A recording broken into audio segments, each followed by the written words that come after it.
Abramos, então, mais uma vez, as Sagradas Escrituras, no Evangelho segundo Mateus, capítulo 8. Evangelho segundo Mateus, capítulo 8.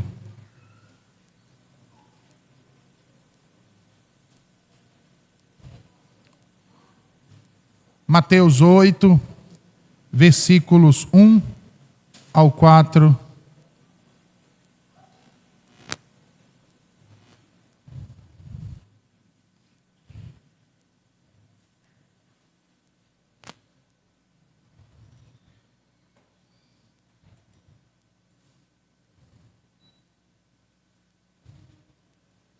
Assim diz o Senhor. E descendo ele do monte, seguiu-o uma grande multidão. E eis que veio um leproso e o adorou, dizendo: Senhor, se quiseres, podes tornar-me limpo. E Jesus, estendendo a mão, tocou-o, dizendo: Quero ser limpo. E logo ficou purificado de sua lepra. Disse-lhe então Jesus: Olha, não o digas a alguém, mas vai, mostra-te ao sacerdote e apresenta a oferta que Moisés determinou para lhe servir de testemunho. Até aqui, irmãos. Oremos mais uma vez. Senhor, nos encontramos diante de Ti, Senhor, nessa noite. Depois que Teu Evangelho foi lido, agora o aguardamos ser proclamado aos nossos corações. Que o Teu Santo Espírito nos ilumine a mente, Senhor, e abra os nossos corações, e que nos ajude a guardar o precioso tesouro da Tua palavra. Ajuda-nos, ó Senhor Jesus, nos faz discernir a Tua verdade e nos ajuda a aplicá-la nas nossas vidas. Assim nós te rogamos. Amém. Meus irmãos, no século IV antes de Cristo, Hipócrates de Cos, ao analisar o tumor de um determinado indivíduo, percebeu que ele possuía uma forma diferente dos demais que já havia visto e analisado. As ramificações e extensões que desse tumor, então, procediam eram semelhantes às patas de um caranguejo espalhadas na areia da praia. Assim, ele nomeou, então, este tumor de carquinos. O termo grego passou, então, a ser a origem do termo carcinoma, conhecido também por carcinoma ou câncer. O câncer é o termo utilizado, irmãos, para se referir a um grupo de mais de 100 doenças caracterizadas pelo crescimento desordenado e incontrolável de células, que ao mesmo tempo que elas se expandem, elas também se agrupam, formando tumores que acabam se espalhando pelos tecidos e órgãos vizinhos ao de sua origem, levando o indivíduo à morte. Essa é considerada uma das piores, se não a pior doença encontrada em nossos dias. E tem acometido milhares de pessoas em todo o mundo. Trata-se de uma doença, irmãos, que afeta não apenas o indivíduo que é infectado, mas a família e todos aqueles que estão à sua volta.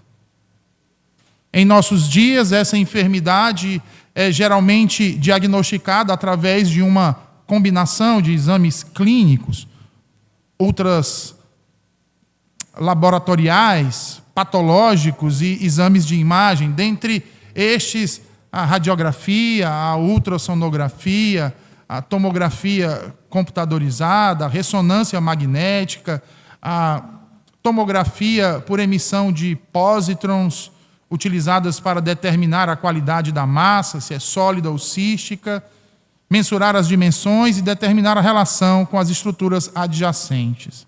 Além destes, há também a biópsia, que é o exame mais preciso e, portanto, definitivo para o diagnóstico cancerígeno. E quantos aqui, irmãos, já não tiveram que se submeter a esse exame. Ou já não tiveram alguém próximo da família, ou amigo, ou até mesmo irmão, que teve que se submeter a este exame e aguardar por dias e mais dias pelo seu resultado. Um resultado que definiria como seriam seus próximos dias, meses ou anos no tempo presente. Quantas vezes não fomos assaltados pelo temor do sofrimento que essa terrível doença traz consigo? Eu lembro do semblante de meu pai antes de receber os resultados dos exames e o diagnóstico. E essa ainda é uma memória bastante vívida em minhas lembranças, irmãos. Memórias de dor, de angústia, pungente aflição na breve vida de meu pai. Recentemente, pude ter a mesma experiência com minha mãe, bem como com alguns outros irmãos, e que terrível aflição vivemos. E que gracioso alívio tiveram alguns ao receberem os resultados do diagnóstico como negativos. Outros, porém, não. Na antiguidade, a terrível doença da época, e principalmente em Israel, era a lepra. Essa doença era considerada no mundo antigo como o tirano de todas as demais enfermidades. Era considerada por algumas civilizações como uma maldição dos deuses, caracterizada pela dor em certas áreas do corpo que posteriormente evoluíam para uma dormência, fazendo com que a pele no local afetado perdesse então a sua cor original, tornando-se lustrosa, saliente e escamosa. À medida que a enfermidade então se agravava no indivíduo, aquelas partes outrora salientes se transformavam em chagas, em feridas, em úlceras provocadas pela insuficiência do curso sanguíneo. A pele, especialmente em torno dos olhos e orelhas, começava então a formar uma protuberância com profundos sulcos entre as inchações, de sorte que o rosto da pessoa atingida assumia o aspecto do rosto de um leão. Seus dedos caíam ou eram absorvidos, os dedos dos pés igualmente eram afetados. As sobrancelhas, as pestanas também caíam. E assim, se pode ver que a pessoa nesse estado miserável estava leprosa. Assim como o câncer, irmãos, essa doença não tinha cura. E a forma de tratamento era somente o isolamento. Em Israel, quando o indivíduo apresentava esses sintomas, inchaço, pústulas ou mancha lustrosa na pele, ele tinha que ser levado imediatamente a um sacerdote, que o examinaria. Sendo constatada a doença, ele tinha que declarar o doente como imundo. Conforme descreve o texto no livro de Levítico, capítulo 13, versículos 1 ao 7, os irmãos depois podem constatar. Logo, irmãos, para um antigo israelita, acordar com uma marca estranha na pele e ter que passar por todos os exames prescritos pelo sacerdote era um exercício de terror. Porque a pior doença que ele poderia contrair naquele período era justamente essa, a lepra. Na verdade, era a única doença em Israel que envolvia não apenas um julgamento médico, mas também eclesiástico. Não havia cura para a lepra e nenhum medicamento que pudesse aliviar os sintomas. Então, o tratamento para a lepra em Israel, naquela época, era o isolamento total, irmãos. Não era levar o indivíduo para dentro do quarto e deixar ele trancado lá na sua casa. Não era construir um puxadinho no quintal para deixar lá ele alocado. Ele tinha que ser colocado para fora do arraial. O Uma vez que a ferida era então determinada como leprosa, a pessoa tinha que ser removida do meio da sua família, do meio da sua aldeia, e de toda a interação com outros seres humanos, exceto com outros leprosos. Literalmente, irmãos, o doente era extirpado da família e da comunidade religiosa dos israelitas. E isso nos leva ao texto de Mateus 8, onde as palavras de sabedoria pregadas na montanha sobre o reino se tornam agora vívidas na manifestação de poder acerca destes. Sendo assim, eu peço que você volte seus olhos para a Escritura e veja novamente o que diz o texto nos primeiros 4 versículos. E descendo ele do monte, seguiu uma grande multidão, e eis que veio um leproso e o adorou, dizendo: Senhor, se quiseres, podes tornar-me limpo. Percebam, irmãos, que após Jesus ter concluído a sua pregação na montanha, ele desce então de lá, nas proximidades de Cafarnaum, muito provavelmente na região montanhosa da Galileia. Mateus destaca que grandes multidões o seguiram. Logo, Jesus, quando desce, ele não desce sozinho, nem muito menos desce acompanhado exclusivamente dos seus discípulos apenas, mas desce rodeado de pessoas, e não se tratava de apenas 30 ou 40 pessoas, nem mesmo de 50 ou 100, mas, pelo que nos narra Mateus, grandes multidões desceram juntamente com ele. Mas o ponto aqui, irmãos, e que chama a nossa atenção, não é o fato das grandes multidões acompanharem a Jesus, e sim o fato deste homem leproso, no último estágio de sua terrível e incurável doença, crer que aquele que descia da montanha podia curá-lo. O texto diz que Jesus, ao descer, um leproso se aproxima dele. Percebam que Lucas se refere a este homem doente, lá no capítulo 5 e versículo 12 do Evangelho, como sendo um homem cheio de lepra, ou seja, um homem que estava leproso no grau mais avançado da doença, no estado terminal da doença. Ao se aproximar de Jesus, Mateus diz então que ele o adora, ou seja, ele se curva. Marcos vai dizer que ele se coloca sobre os seus joelhos e reverentemente diz então ao Senhor Jesus: Senhor, se quiseres, podes tornar-me limpo. Meus irmãos, que declaração de fé temos aqui. Eu não sei como esse homem poderia ter recebido qualquer tipo de notícia acerca de Jesus, uma vez que, como leproso e em estágio terminal da doença, ele vivia muito provavelmente ou certamente isolado, não apenas da sua família, não apenas da vida na sociedade, mas também da própria religião.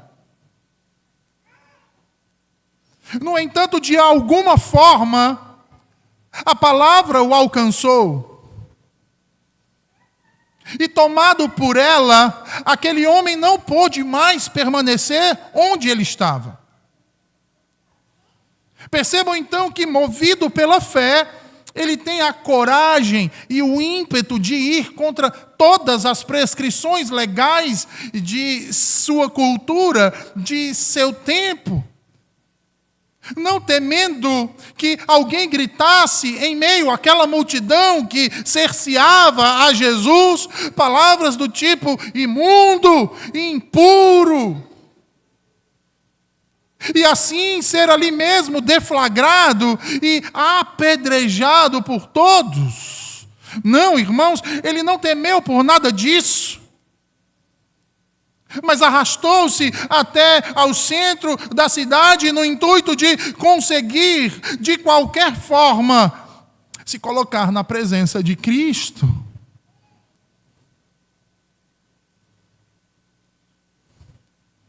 E sabe o que isso nos mostra, irmãos? Isso nos mostra como a fé é capaz de despedaçar barreiras de todo e qualquer tipo.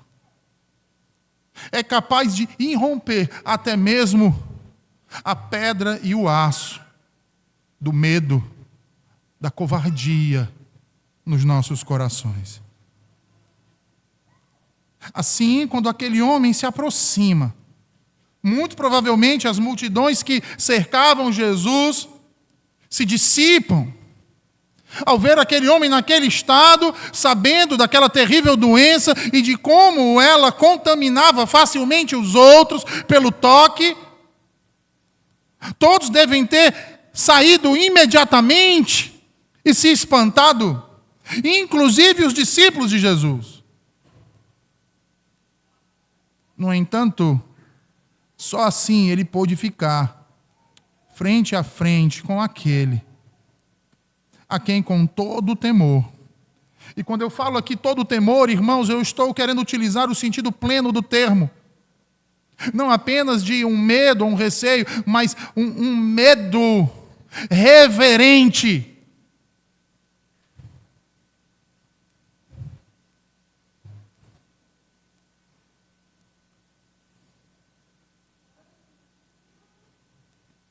E com todo esse temor, prostrado, então, ele diz: ó Senhor, se for da tua vontade, cura-me. Marcos diz que ele se põe de joelhos perante Jesus, adorando-o, reconhecendo não apenas a sua majestade, mas também sua divindade e soberania, para então humildemente poder expressar nessas poucas palavras todo o amor e a fé.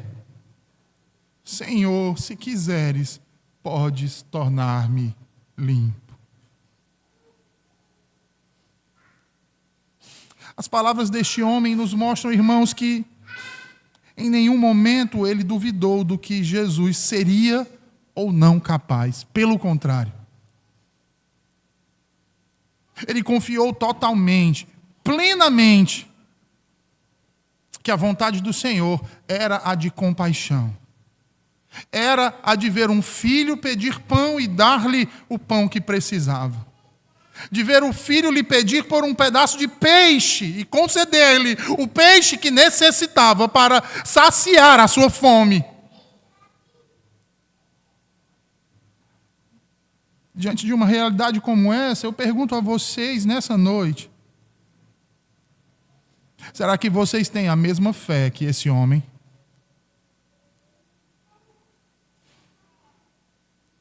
Será que vocês, assim como esse homem, têm a convicção?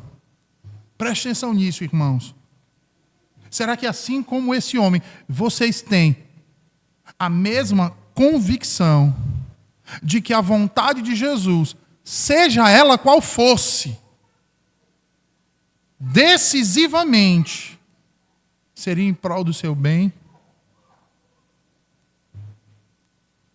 Aquele homem tinha essa convicção. E é justamente por ele ter essa convicção, a qual ele não poderia ter de forma alguma alijada da fé, que Jesus então se compadece dele, profundamente, diz a Escritura. E assim, movido por grande compaixão, como diz Marcos no capítulo 1 do Evangelho, Jesus estende a mão e toca aquele homem e diz a ele: quero ser limpo. É interessante, né, irmãos? Porque Jesus não pega em pedras para expulsar aquele leproso. Nem muito menos insufla a multidão contra ele, chamando-o de maldito, de impuro, imundo. Ao contrário, enquanto todos correm para longe dele, Jesus se aproxima ainda mais dele e o toca, diz a Escritura. E ao tocar aquele homem, ele o cura, restaurando-lhe a perfeita saúde. O toque de compaixão de Cristo sara aquele homem da sua terrível enfermidade. O tocar aqui, irmãos, vejam, por todo o contexto que nós já delineamos aqui da situação daquele homem, é muito mais do que apenas tocar, é muito mais do que apenas sará-lo da enfermidade, torná-lo puro novamente. É naquele toque demonstrar para aquele homem que, enquanto para ninguém ele importava nada, a não ser a própria morte, para Cristo ele importava muito. Que enquanto os demais preferiam fazer vistas grossas de que havia uma comunidade somente de pessoas assim, morrendo à míngua, Jesus se importava com eles. Jesus o vê enquanto os demais o desprezam. Ele o ama enquanto os demais desejam a sua morte. Você já parou para pensar quanto tempo aquele pobre homem não sabia o que era ser tocado por alguém? Abraçado por alguém? Um simples tocar na mão.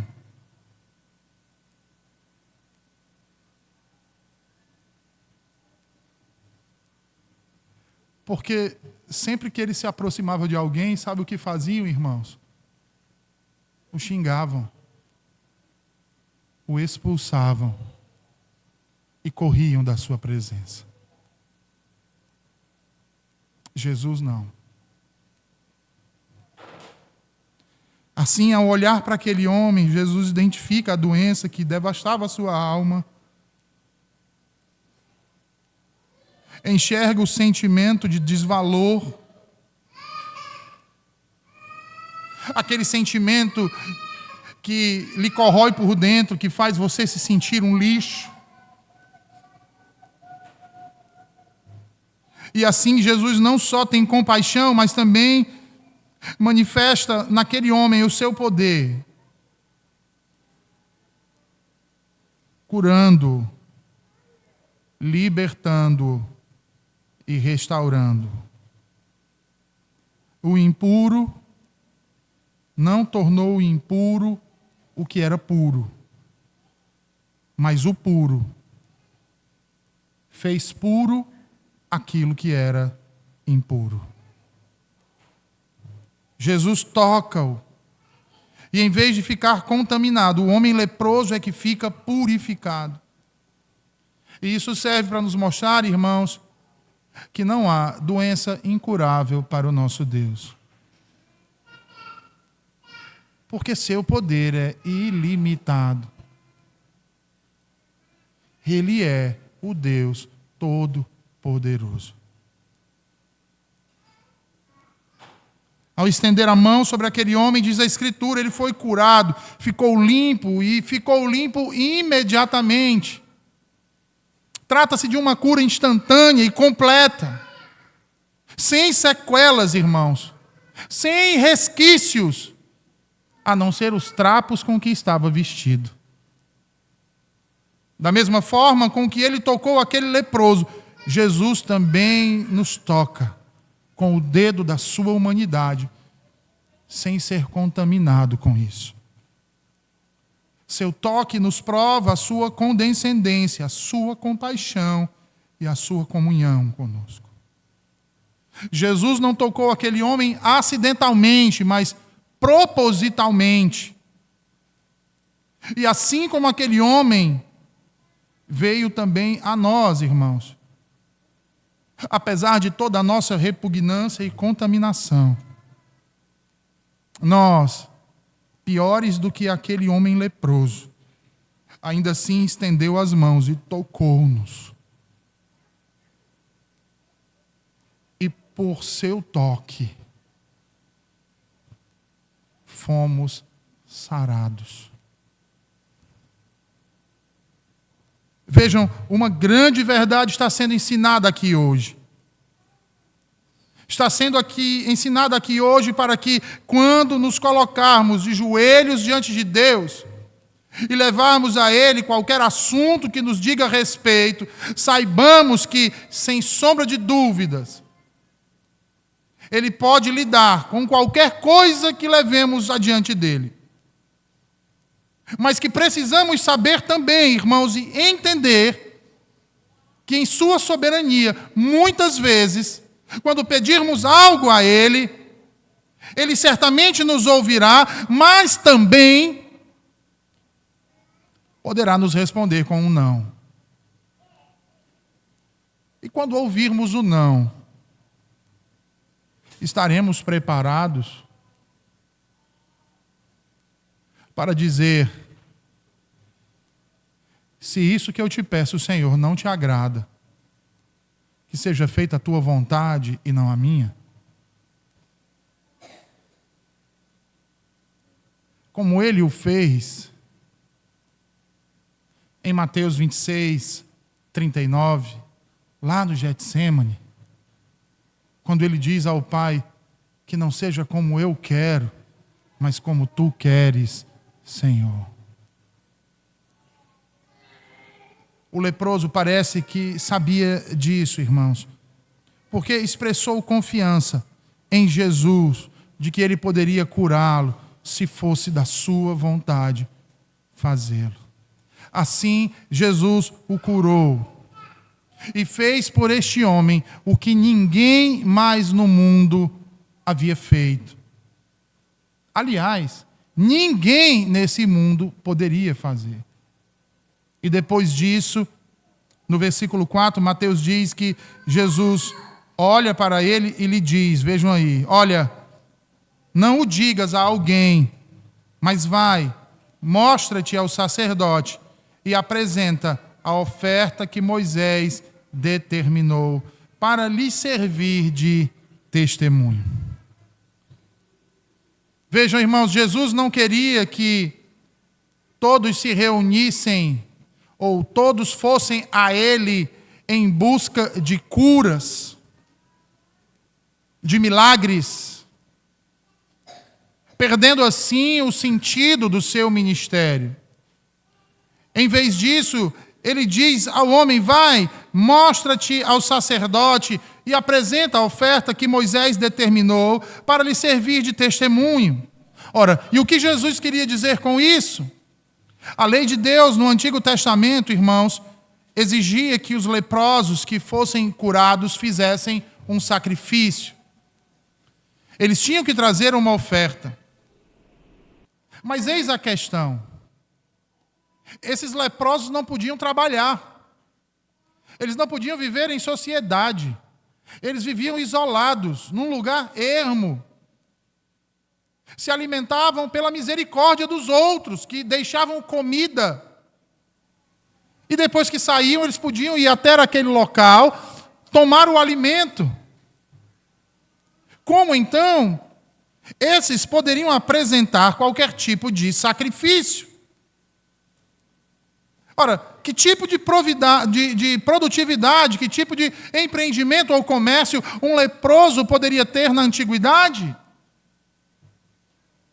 De fato, como a pobreza dos leprosos era frequentemente tão severa, a lei de Deus fazia então provisões especiais. Como, por exemplo, se um leproso curado fosse particularmente pobre, ele tinha permissão para fazer um sacrifício menor do que o exigido da população em geral. Assim, o que Jesus instrui o homem a fazer é exatamente o que a lei de Deus em Levítico exigia. Ele precisava retornar ao sacerdote e deixar que o sacerdote o examinasse. Após isso, então, o sacerdote poderia declará-lo limpo e permitir que ele voltasse, então, para a aldeia, para a vida social e, principalmente, para a sua casa, para rever seus parentes, quem sabe seus pais ou seus filhos. No entanto, Mateus não nos diz isso, mas Marcos vai dizer: o homem não fica calado, ele passa a anunciar a todos o que Jesus havia feito em sua vida. Jesus havia dito a ele para não falar para ninguém, visando duas coisas, irmãos, aqui. Primeiro, Jesus não queria criar uma mentalidade errada acerca da sua missão no mundo. E a segunda, Jesus não queria antecipar um confronto com seus opositores, pois havia entre os judeus a expectativa de um Messias libertador que haveria de quebrar o jugo de Roma. Jesus não queria alimentar esse sentimento nos judeus, porque ele não veio para quebrar o jugo romano. Ele veio para quebrar o jugo sob o qual os romanos e todos nós estávamos debaixo, o jugo do pecado. Assim, Jesus desejava afastar as multidões curiosas, uma vez que muitos, como nós podemos observar em João 6,26, o seguiam simplesmente para verem os sinais sendo operados. Ora, o que pediu o rei Herodes quando Jesus foi levado à sua presença, senão que operasse algum dos sinais que ele tanto ouvia falar?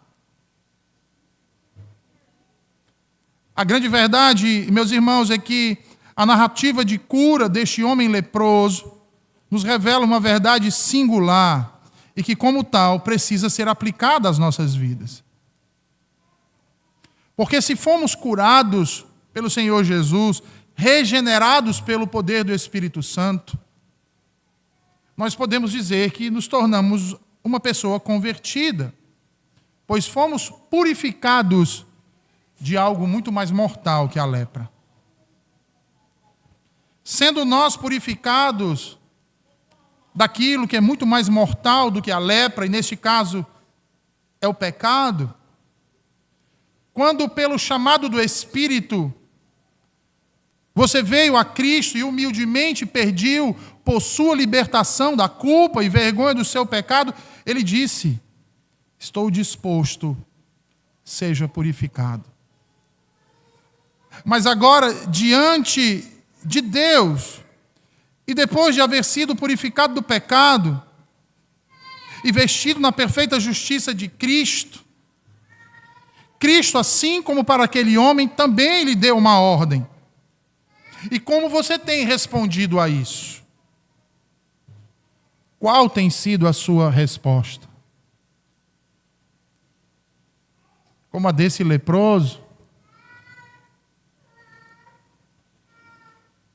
Ou será que você tem procurado se aplicar naquilo que Jesus ordena?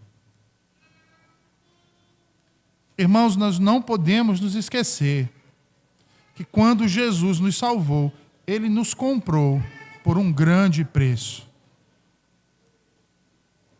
E ter nos comprado por um grande preço nos mostra que nunca fomos donos de nós mesmos. Nunca fomos senhores das nossas vidas. Na verdade, não possuíamos nada. Hoje, possuímos a maior riqueza, a mais esplêndida, e que dinheiro no mundo pode comprar. Possuímos a salvação em Cristo Jesus.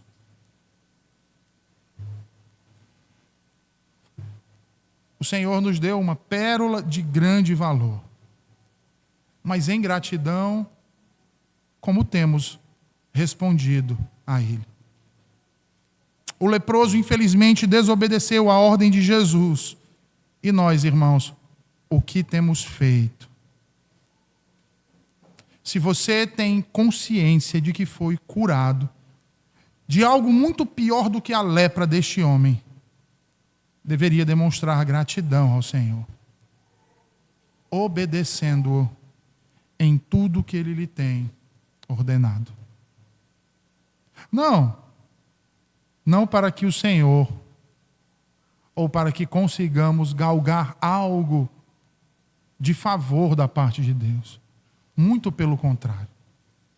Mas tão somente porque aquilo que necessitávamos, mais necessitávamos, Ele nos deu, mesmo não sendo nós merecedores. Ele nos curou, nos sarou, mesmo sendo nós ainda pecadores. Ele nos amou, sendo nós ainda seus inimigos. Nos lembremos desse exemplo, irmãos, das palavras de sabedoria que foram ditos acerca do reino